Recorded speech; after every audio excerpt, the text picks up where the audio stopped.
तो दोस्तों, retro Chavez के यादों के रूहानी किस्से में आज एक और रेयर इन्फॉर्मेशन। दौर था 1900 का।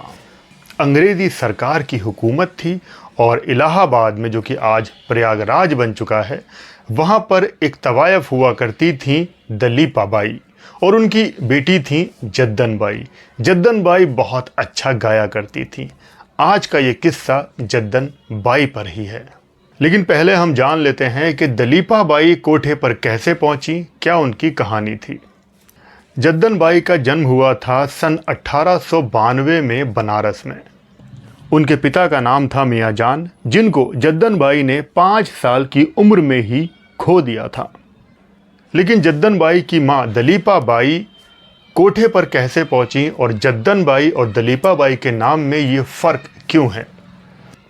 जब दलीपा बाई की शादी हुई और जब उनकी बारात किसी रास्ते से गुजर कर जा रही थी, तब बारातियों पर, पूरी बारात पर डाकुओं ने हमला कर दिया। बहुत ज़्यादा लूटपाट की गई। सोना चांदी सारे जेवरात वो डाकू छीन कर ले गए और दलीपा बाई के पति की गोली मारकर हत्या कर दी। बहुत ज़्यादा भगदड़ का माहौल था। दलीपा बाई नई नवेली दुल्हन अपनी जान बचाकर किसी तरह से वहाँ से भाग गईं और पहुँच गई थी अपने ससुराल। ससुराल वालों ने तो उनको एक्सेप्ट नहीं किया, बल्कि उनको बहुत ज़्यादा यातनाएं देने लगे और उनको बहुत ज़्यादा अभागा कहना शुरू कर दिया और उनको बहुत ज़्यादा मारा पीटा करते थे और जान से मारने की धमकी भी दे दिया करते थे। एक दिन दलीपा बाई कहीं पर कुछ कपड़े धो रही थी और कुछ गुनगुना रही थी। तब एक मंडली वहां पर आई और उनका ये गीत सुनकर उस मंडली ने दलीपा बाई से उनके साथ चलने को कहा। दलीपा बाई तो वैसे भी ज़िंदगी से तंग आ चुकी थी, वो इस मंडली के साथ चली गईं और तब उस मंडली ने दलीपा बाई को बेच दिया इलाहाबाद के एक कोठे पर। उस कोठे से दलीपा बाई कभी निकल ही नहीं पाई। उस कोठे पर दलीपा बाई की मुलाकात हुई मियाँ जान नाम के एक शख्स से। मियाँ जान ने उनको शादी का ऑफ़र किया और तब दलीपा बाई ने इस्लाम अपनाया और मियाँ जान से शादी कर ली। उसके बाद जन्म हुआ जद्दन बाई का। जद्दन बाई बचपन से ही ठुमरी गाया करती थी। अपनी माँ की लेगेसी को, उनकी परंपरा को वो आगे बढ़ा रही थी। धीरे धीरे जब वो बड़ी हुई तो उनकी गायकी बहुत ज़्यादा फेमस हो गई थी। जब जद्दन बाई जवान हुई तब उन पर एक बहुत बड़े बिजनेसमैन नरोत्तम दास फिदा हो गए और शादी का प्रस्ताव रख दिया। जद्दन बाई ने शादी के लिए हाँ कर दी और नरोत्तम दास ने जद्दन बाई से शादी कर ली और उसके बाद उनका एक बेटा हुआ, अनवर हुसैन। लेकिन शादी के कुछ साल के बाद नरोत्तम दास अपनी पत्नी और बेटे को छोड़कर कहीं चले गए और वापस ही नहीं आए। अब जद्दन बाई अपने बेटे की परवरिश में लग गईं और अपने गीत संगीत को आगे बढ़ाती रहीं। जद्दन बाई का एक बेटा था, अख्तर हुसैन। उसके बाद एक हारमोनियम बजाने वाले इरशाद मीर खान से उनकी दूसरी शादी हो गई और एक और बेटे ने जन्म लिया। उसका नाम रखा अनवर हुसैन। लेकिन कुछ समय बाद दोनों अलग हो गए और जद्दन बाई कोलकाता में रहने लगी। कोलकाता में रहते हुए वहीं पर वो अपनी महफिलें सजाया करती थी, गीत गाया करती थी। तब लखनऊ के एक बहुत बड़े रईस मोहन बाबू कोलकाता गए जद्दन बाई का गीत सुनने और उनको जद्दन बाई बहुत ज़्यादा पसंद आ गईं। तब मोहन बाबू ने जद्दन बाई से कहा कि वो उनसे शादी करना चाहते हैं।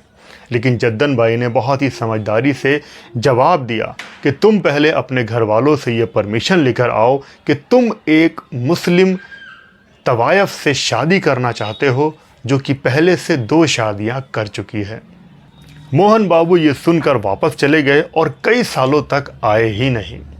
उसके बाद एक दिन देखा कि जद्दन बाई के सामने मोहन बाबू खड़े हैं और उन्होंने कहा कि वो अपने घर परिवार को छोड़कर तुम्हारे पास आ गए हैं, अब वो तुमसे शादी करना चाहते हैं।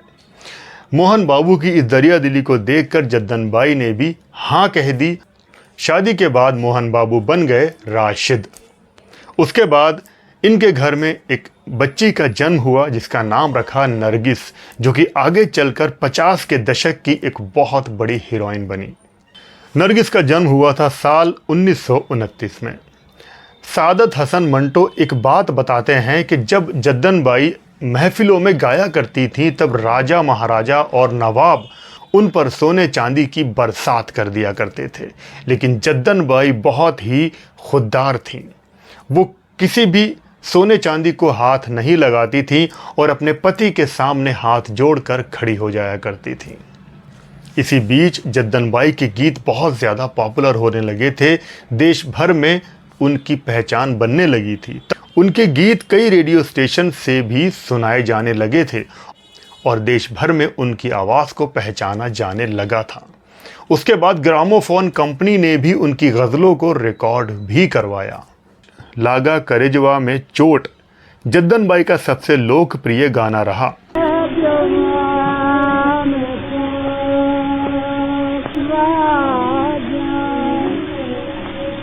और जय जय देवा इनका सबसे लोकप्रिय राग रहा। जब जद्दन बाई को पहचान मिली तो लाहौर की एक कंपनी ने फिल्म राजा गोपीचंद्र में इनको हीरो की मां का रोल दिया, जो कि रिलीज हुई साल 1933 में। उसके बाद ये फिल्म इंसान और शैतान में भी नज़र आई और फिर मुंबई शिफ्ट हो गई। उसके बाद 1935 में जद्दन बाई ने अपने होम प्रोडक्शन की शुरुआत की और पहली फिल्म बनाई तलाशे हक। उन्होंने कई फिल्में बनाई। इन फिल्मों में उनके बेटे अनवर हुसैन एक्टिंग किया करते थे, लेकिन सारी की सारी फिल्में फ्लॉप जाने लगी। जद्दन बाई को बहुत ज़्यादा लॉस होने लगा और वो बुरी तरह से कर्ज में डूब गईं। अब उन्होंने अपनी बेटी नरगिस को फिल्मों में लाने का सोचा। नरगिस को एज ए चाइल्ड आर्टिस्ट उन्होंने कई फिल्मों में काम करवाया और फिर महज 14 साल की उम्र में नरगिस ने फिल्म तकदीर में काम किया, जो कि हिट साबित रही। फिर उनके दूसरे बेटे अख्तर हुसैन ने फिल्म दारोगा बनाई, जिसमें जद्दन बाई ने डायलॉग भी लिखे और इसमें एक्टिंग भी की। ये फिल्म रिलीज़ हुई थी साल 1949 में, जिसको आप आज भी यूट्यूब पर देख सकते हैं। ये जद्दन बाई के करियर की आखिरी फिल्म साबित हुई। उन दिनों में जद्दन बाई बहुत ज़्यादा बीमार रहने लगी थी क्योंकि उनको कैंसर हो गया था। और फिर महज 57 साल की उम्र में 8 अप्रैल साल 1949 को उन्होंने इस दुनिया को अलविदा कह दिया।